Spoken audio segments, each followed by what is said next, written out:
Out of the vehicle. Turn around, put your hands behind your back. Because, ma'am. Get on the ground! Do you not listen? Welcome back to U.S. Corrupt Cops. In today's episode, we're diving into not just one, but two jaw-dropping cases of corrupt cops who overstepped their boundaries, putting everything at risk for the wrong reasons. These corrupt cops faced life-altering consequences when their misconduct was exposed. What triggered their downfall, and what unfolded next? Stay tuned as we uncover the complete story. If you enjoyed this video, press 1. On April 7, 2018, Cop Courtney Brown and Cop Christy Wilson of the Roswell Police Department pulled over Georgia resident Sarah Webb for allegedly speeding while she was on her way to work in Duluth, Georgia. After Ms. Webb pulled over, Cop Brown approached her vehicle.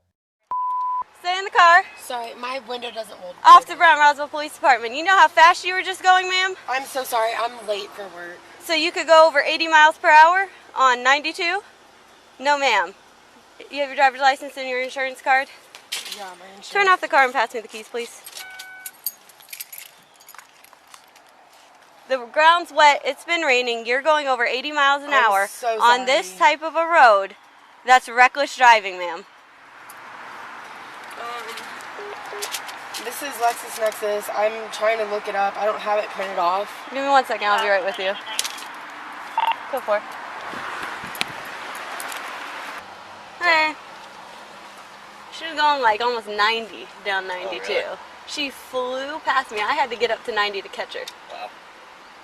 My CAD's not working. Is yours? Would you? I checked. Can you see if can you check the tag too?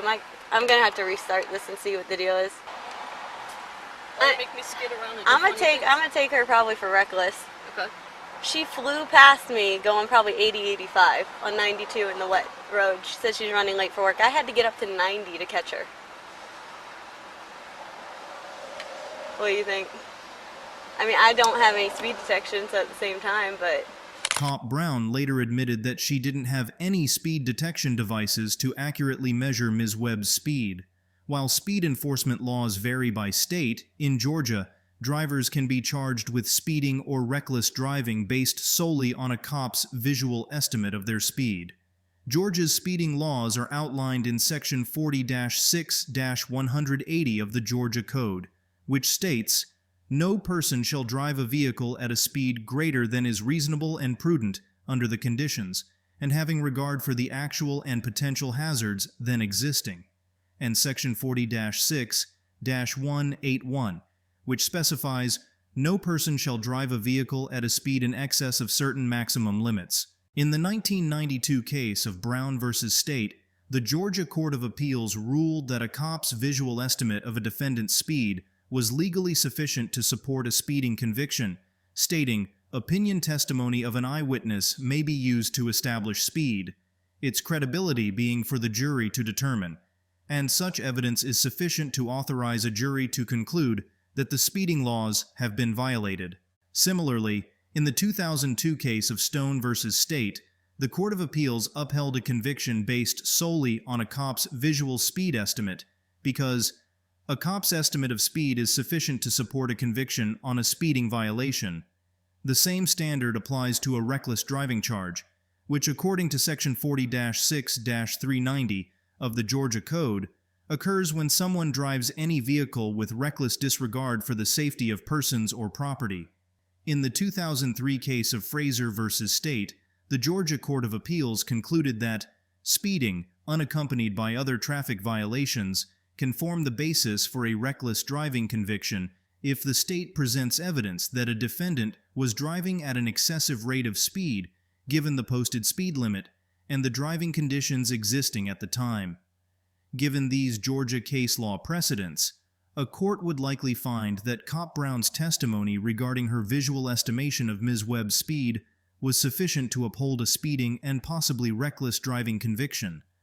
Although a jury might view her admission of not knowing the exact speed as diminishing her credibility, it's crucial to understand that this standard is unique to Georgia law, and some other states do not permit convictions based solely on visual speed estimates. But you can use the fact that you were going whatever speed and she went past you, it's on camera, so you're gonna have a back speed. You're gonna have the fact that you went 90 to catch up to her.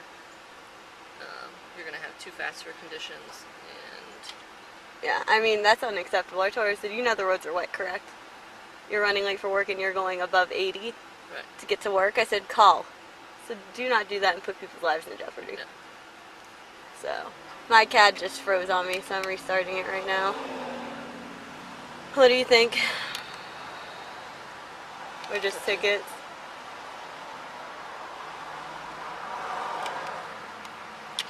Atlanta answer or Roswell answer?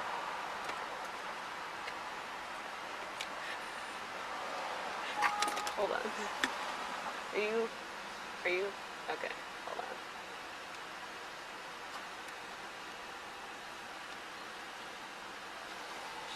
Thank you. Active, valid. Yeah, sorry, she did it. Unavailable. My CAD's not working.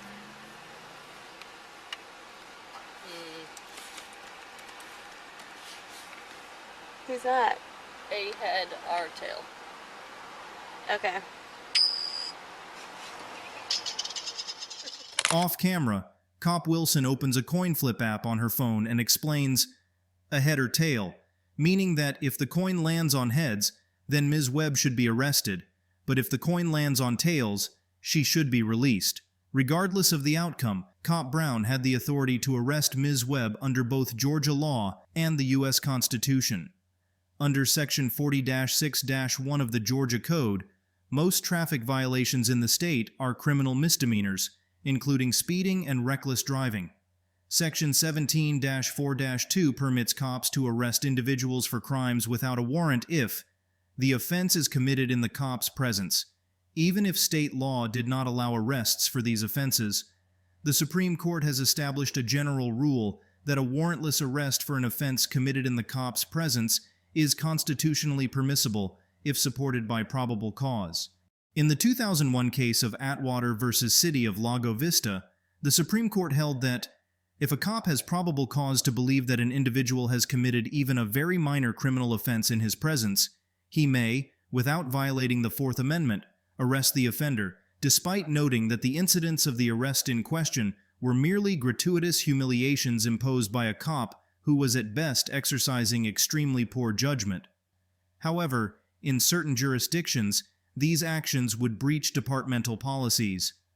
For instance, the Georgia Department of Public Safety Policy Manual outlines specific situations where traffic violators can be arrested, and all other custodial traffic arrests are forbidden. Conversely, the Roswell Police Department Policy and Procedures Manual does not explicitly restrict traffic arrests, but mandates that, whenever appropriate, a cop should use alternatives to physical arrest by issuing citations.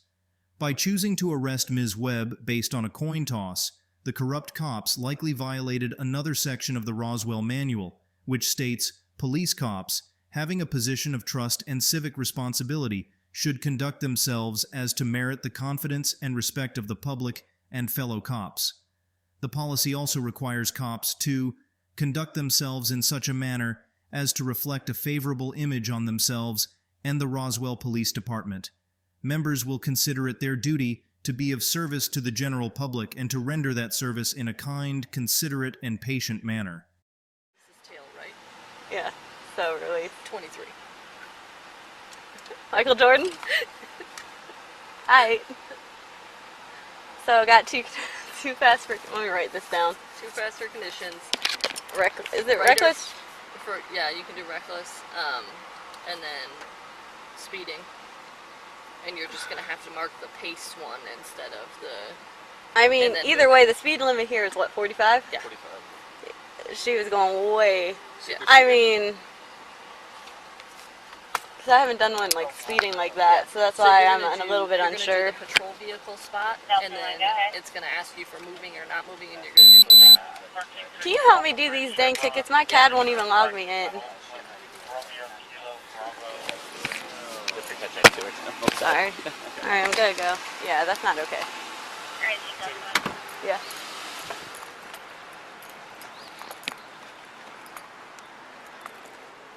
Alright, man. Do me a favor. Step out of the vehicle for me. Put the phone down. Why am I Put your doing phone this? down. Step out of the vehicle. Turn around, put your hands behind your back. Because, ma'am, you're driving entirely too fast for conditions. You put a lot of people's lives in jeopardy, okay?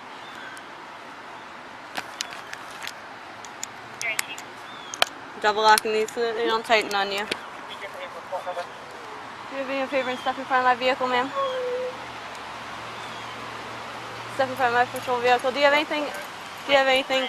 Do you have anything in your pockets? Do you have anything on you? Poke, stick, or stab me? Any drugs, paraphernalia, anything like that? Okay.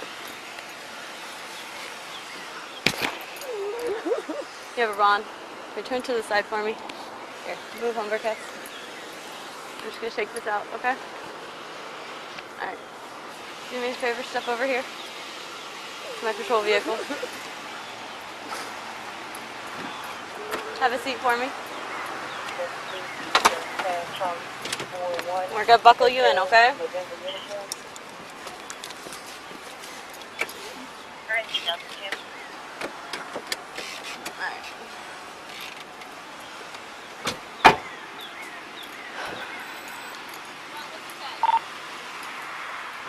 RDR 390R. Alpha 1 in custody. 919.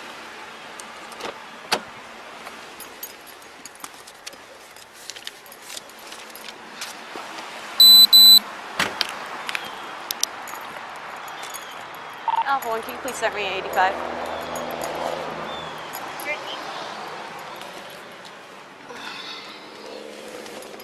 In this instance, Cop Brown begins searching Ms. Webb's vehicle. While cops cannot search a vehicle solely based on a traffic violation, there are numerous scenarios where corrupt cops may perform warrantless vehicle searches. Firstly, it's important to remember that cops can always search a vehicle with the owner's consent and do not need probable cause to request permission to search, as the Supreme Court first determined in the 1925 case of Carroll versus the United States. Cops can also carry out warrantless searches of automobiles based on probable cause to believe the vehicle contains evidence of a crime without violating the Fourth Amendment. Similarly, in the 1991 case of California versus Acevedo, the Supreme Court ruled that cops can search closed containers inside vehicles without a warrant if the search is justified by probable cause. However, in this case, it seems Cop Brown was conducting an inventory of the items in the vehicle in preparation for towing. In the 1976 case of South Dakota versus Opperman, the Supreme Court explained that, when vehicles are impounded, local police departments generally follow a routine practice of securing and inventorying the automobile's contents.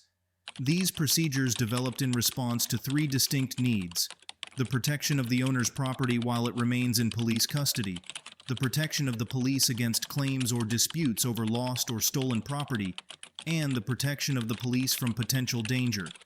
For this reason, when cops searched and inventoried an impounded vehicle, the court concluded that, in following standard police procedures prevailing throughout the country and approved by the overwhelming majority of courts, the conduct of the cops was not unreasonable under the Fourth Amendment. Here, the Roswell Police Department Policy and Procedures Manual requires that members of this department will inventory and document the contents of every vehicle being impounded. Because Cop Brown appeared to be adhering to this policy while searching Ms. Webb's vehicle, a court would likely determine that this search was lawful. You can take your phone with you. Now your makeup bags and all that. Is it okay to leave those in the car? You can make a phone call, but that's all you can do. If you want to call them, you're allowed to call them. But okay. Give me 1 second. I'll let you call them. Okay?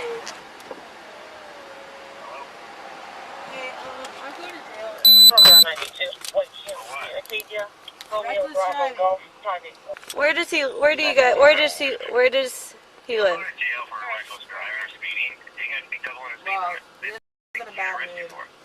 Okay. Have a good day, sir. There's no reason that I should be letting go right now. Okay. Ms. Webb was arrested and charged with speeding and reckless driving, but the charges were later dismissed. On July 18, 2018, Roswell Police Chief Rusty Grant condemned the corrupt cops' actions in a video statement posted on Facebook and announced that the department was undergoing a top-down assessment and bringing in an external consultant for an audit. On July 26, 2018, Cop Brown and Cop Wilson were both terminated following the completion of the internal investigation. Overall, Cop Brown and Cop Wilson receive an F for demonstrating poor judgment by opting to arrest Ms. Webb instead of issuing her a speeding ticket, breaching several aspects of departmental policy and standard policing practices, and showcasing questionable character and ethical standards. While much of Cop Brown's behavior was legally permissible, it can be argued that her decision to base an arrest on a coin flip raises significant ethical concerns, even if it didn't technically break the law. Cop Brown and Cop Wilson exhibited behavior that trivialized the social and financial consequences of being arrested, weakened the department's relationship with the community, and I commend the Roswell Police Department for taking the necessary steps to address their misconduct. As for Ms. Webb, I cannot fairly assign a grade to someone who had no control over the situation or its outcome. When Cop Brown first approached Ms. Webb and claimed she was driving over 80 miles per hour, it genuinely startled her, and Cop Brown later acknowledged that she didn't accurately know her speed. This casts doubt on the legitimacy of the stop, suggesting that there may not have been a lawful basis for it. Ultimately, all charges against Ms. Webb were dropped, and although she was visibly distressed in the body camera footage, her ability to stay calm and cooperative likely played a role in the dismissal of her charges. I commend Ms. Webb for maintaining her composure throughout the encounter and for following the proper channels to file a complaint. Next up, on July 26, 2021, Cop David Lance Dukes of the Orangeburg Police Department immediately drew his gun and ordered 58-year-old disabled man Clarence Gaylord and his cousin Mario Julian, who were standing in the parking lot outside the townhouse, to the ground. Hey, let me see your hands. Berg, get on the ground! Get on the ground! Get on the ground right here! Get on the ground! You, burgundy shirt, get on the ground! Over here! On the ground! On the ground! Get on the ground! Do you not listen? Get on the ground! Mr. Gaylord tries to comply with Cop Dukes' orders by getting on his hands and knees, but Cop Dukes aggressively uses his foot to try to push Mr. Gaylord completely to the ground, causing his head to violently strike the pavement. In the 1989 case of Graham versus Connor, the Supreme Court stated that the Fourth Amendment requires a cop's use of force to be reasonable under the circumstances, and identified 3 factors to consider when determining if the use of force was justified. These factors include: 1. The severity of the crime involved. 2. Whether the suspect poses an immediate threat to the safety of the cops or others. 3. Whether the suspect is actively resisting arrest or attempting to evade arrest by fleeing. More recently, in the 2016 case of Armstrong versus Village of Pinehurst, the Fourth Circuit, which includes South Carolina, ruled that non-compliance with lawful orders justifies some use of force, but the level of justified force depends on the risks posed by the resistance. Even passive resistance can warrant some force, but the extent of force supported by an individual's resistance varies based on the specific circumstances of the resistance. In this case, the severity of the offense was minimal at best. Although Cop Dukes claimed he believed Mr. Gaylord had a gun at the start of the interaction, by the time Cop Dukes used force against Mr. Gaylord, it was clear that he did not pose an immediate threat, as Mr. Gaylord had raised both his empty hands above his head before getting on his hands and knees. Additionally, Mr. Gaylord was not resisting arrest in any manner. In fact, he was trying to comply with Cop Dukes' commands when the force was applied. Under these conditions, a court would likely determine that Cop Dukes' use of force against Mr. Gaylord was neither justified nor reasonable. Is there a gun back there? Ain't no gun. By that truck. Ain't no gun. You're not listening, dude.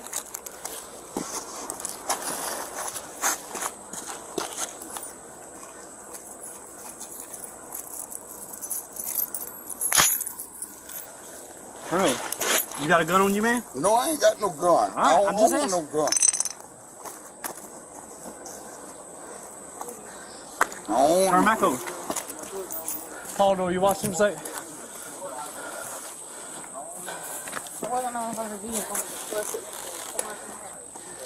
He had something. I ain't own no gun. The door's unlocked, it's not always so. No, he was right here. Watch him. Go watch him. There it is. I don't own no gun. All right, that's what he had.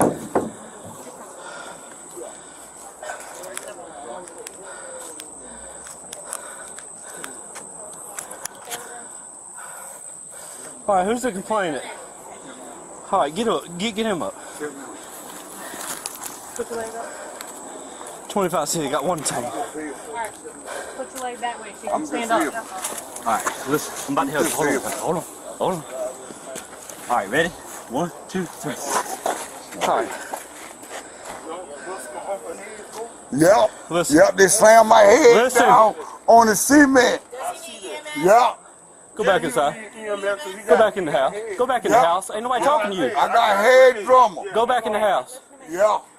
Y'all bust my head down. Yeah, I've been in an accident. Yeah, y'all bust my head down. You threw me down. I sure did. and- You wasn't listening. Yeah. No, it ain't. You ain't to throw me down like that.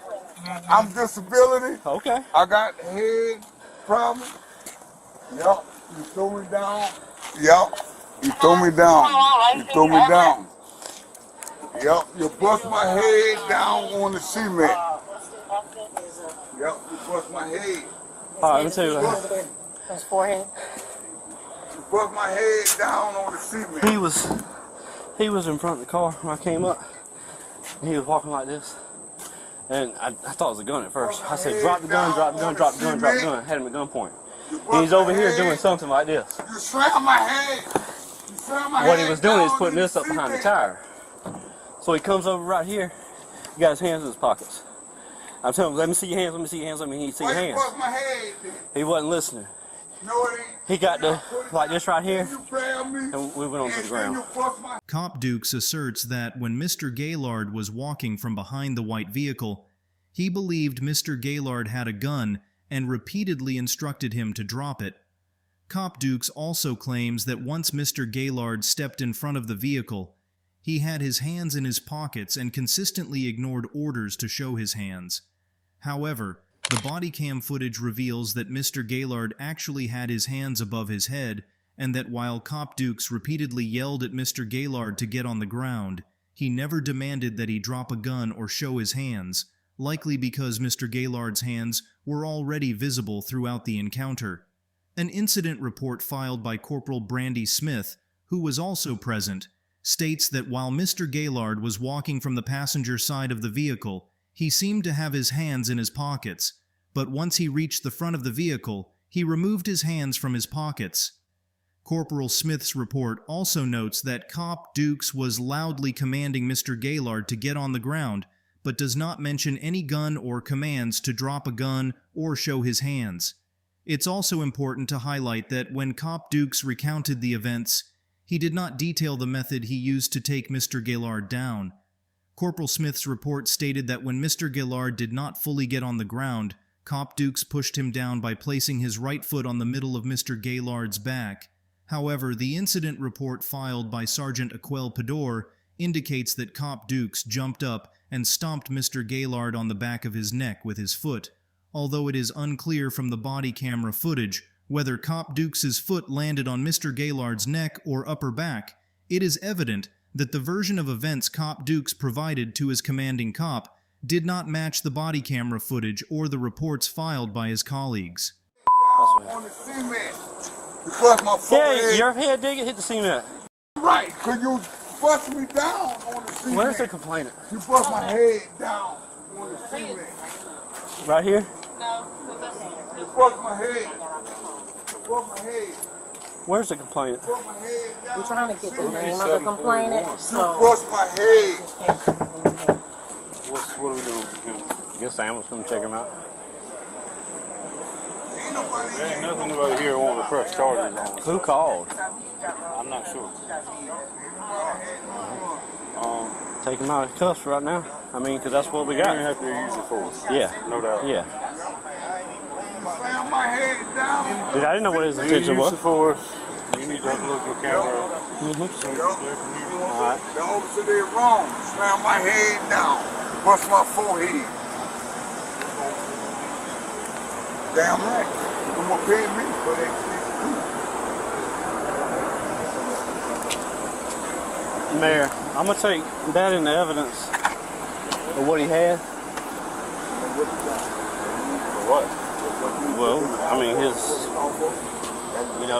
that's the reasons I did what I did. You know what I'm saying? That's where I'm coming from. No gun or nothing. Because when he was behind the truck, I couldn't see what he was doing, and I didn't know where There ain't nothing there. that went. If it was still in his pockets when he come around that car with his hands in his pockets. These dogs officer. Got it No. on camera. Yeah, a All dog right, that's stick. fine. A dog stick. So he can come out of cuffs. Yes. Take him out of handcuffs. Yeah, he can come out.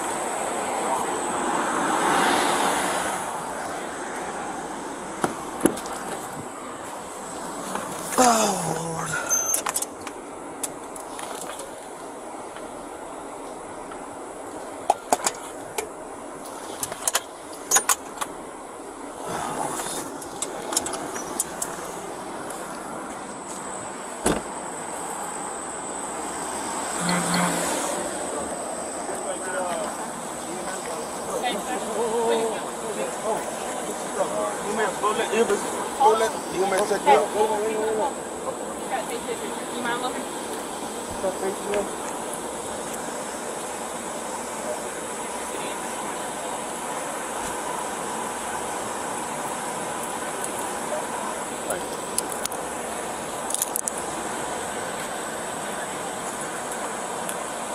Hi. Good, how are you? What's going on? Officer slammed my forehead down in the cement. Okay. In the wrong for that. You consciousness? Yeah. Listen. Can I get a card from you? I don't have one there. We Okay, don't have. what's your They badge don't give us cards. Okay, what's your badge number? 1059. Let me see if I can get my phone. Hold on. Hold on, we have cards. I get headache. Okay. Thank you. When Mr. Julian asks Cop Dukes for a business card, Cop Dukes claims that their department does not issue such cards. However, Sergeant Pador immediately corrects Cop Dukes, informing him that they do have cards and provides Mr. Julian with the requested information. If it is determined that Cop Dukes intentionally lied to Mr. Julian to evade accountability for his actions, he could be convicted of 2 common law crimes under South Carolina law: obstruction of justice and official misconduct.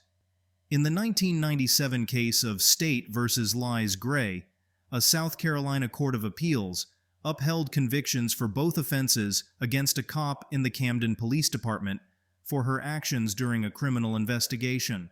The court explained that under common law, obstruction of justice is committing any act that prevents, obstructs, impedes, or hinders the administration of justice, and misconduct in office occurs when public cops fail to properly and faithfully perform a duty imposed by law. In this case, the court concluded that the cop obstructed justice and engaged in misconduct in office by failing to interview witnesses after her daughter was identified as a suspect, obtaining a false arrest warrant for another suspect, and withholding evidence. While Cop Dukes' lie about whether the department issues identification cards did not reach the same level of misconduct given the broad definitions of both offenses, it is still possible that he could be convicted if charged. However, it is important to note that while some states legally require cops to provide ID to citizens upon request, South Carolina law does not impose this obligation on cops. Additionally, many police departments have policies mandating that cops identify themselves. Yeah. Brandon, he can get his stuff off the car.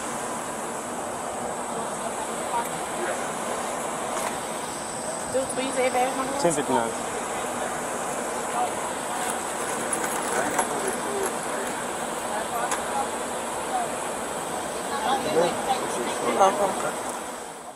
After Mr. Gaylord was treated by EMS, he and Mr. Julian were allowed to leave.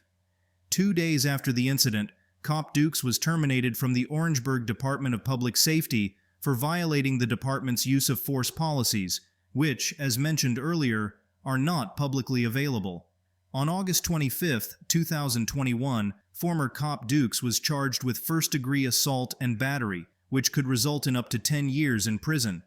As of the date of this episode, Mr. Gaylord is represented by an attorney, but has not yet initiated any legal action against Cop Dukes or the department. Overall, former Orangeburg Cop Dukes receives an F for physically assaulting Mr. Gaylord without a justifiable reason, blatantly lying about the nature of the encounter in his police report, and making a deliberate effort to avoid accountability for his actions. At no point during this encounter was Mr. Dukes in any danger, and it is clear that his violent behavior was driven by his ego rather than officer or civilian safety. There was absolutely no legitimate reason for shoving Mr. Gaylord's face into the pavement when it was evident that he was trying to surrender. This type of conduct is exactly what has fueled nationwide unrest regarding law enforcement officers. Cop Dukes' weak attempts to justify his actions and distort the facts of the encounter only exacerbate his dubious and malicious behavior, making his conduct wholly unacceptable. I commend the Orangeburg Department of Public Safety for promptly terminating Cop Dukes and pursuing criminal charges against him. If there were a lower grade than an F, he certainly deserves it. Sergeant Pador earns an A+ for remaining truthful and objective throughout the encounter, ensuring that Mr. Julian received the necessary information to follow up on the incident, and maintaining a calm, composed, and professional demeanor throughout the interaction. Although it cannot be definitively proven, I suspect that Sergeant Pador was heavily involved in the Orangeburg Department's decision to fire and charge Cop Dukes, and the testimony she provided in her incident report likely played a crucial role in ensuring that he was held accountable for his actions. Cops who witness misconduct often face the dilemma of whether reporting it is worth the potential career repercussions that might result from holding their colleagues accountable. It is all too common to see law enforcement members justify their peers' actions in any way possible to avoid the consequences of speaking out against them. This was clearly evident in this very interaction when Sergeant Meyer fist-bumped Cop Dukes for an appropriate use of force without knowing any details beyond what Cop Dukes had shared. I commend Sergeant Pador for having the courage and determination to hold Cop Dukes accountable for his actions, and I sincerely hope that her actions inspire other corrupt cops who witness misconduct to come forward and do the same within their departments. As for Mr. Gaylord and Mr. Julian, I cannot appropriately assign an A grade. Individuals whose actions were solely influenced by the behavior of the cops on the scene deserve recognition. Nothing the two did was improper, and they obeyed all the cops' commands to the best of their abilities. Without understanding the full context of the encounter, it can certainly be argued that both Mr. Gaylord and Mr. Julian were victims of police misconduct, one through physical violence and the other through an attempt to evade accountability. It should be noted that Mr. Julian made a genuine effort to obtain Cop Dukes' personnel information, presumably to file a complaint against him, and I commend him for recognizing that Cop Dukes' actions were unlawful and taking steps to hold him accountable. Thank you for watching this video on U.S. corrupt cops. These two cases highlight the critical importance of integrity and accountability in law enforcement. If this video resonated with you, please give it a thumbs up, subscribe to our channel, and hit the notification bell so you won't miss our next story. Share your thoughts on these cases in the comments below. Until next time, stay informed and vigilant.